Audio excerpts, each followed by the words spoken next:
welcome back to another edition of the Picture Book Post. Today we're going to be talking about Wish by Chris Saunders. So right off the bat, what a beautiful cover this is. I'm intrigued just because the artwork is so beautiful.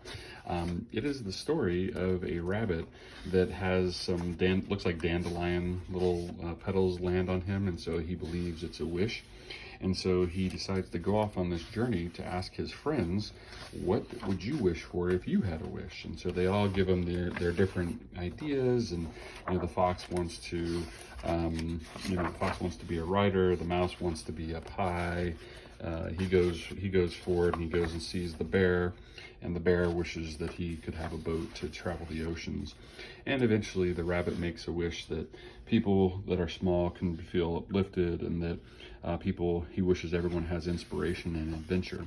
And then he grants wishes to his friends. He gives up his wishes for his friends, and he finds out that because he noticed the mouse felt lifted up tall, and the fox felt inspired, and the bear surprises him and says, because you gave me a boat, we can all go on an adventure together. So in the end, the rabbit gets all of the things that he had wished for by giving up his own self and his own wishes for himself.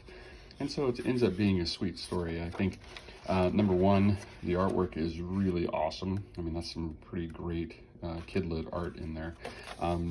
I think the story concept is pretty cool. It's a pretty deep concept, and probably will take a lot of explaining for a kid to understand. Like, he gave up himself and he gave wishes to other people, and that therefore let him get his wishes granted. And how's that a metaphor for life? And yeah, so that can be a little bit deep for kids to get.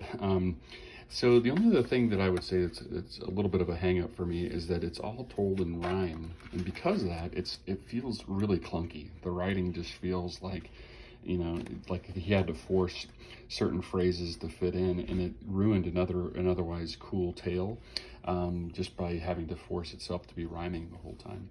I think it could have been a little bit clearer and a little bit crisper if he had not made it a rhyming book. So, other than that, again, pretty darn good book, but probably will take a lot of explaining to kids.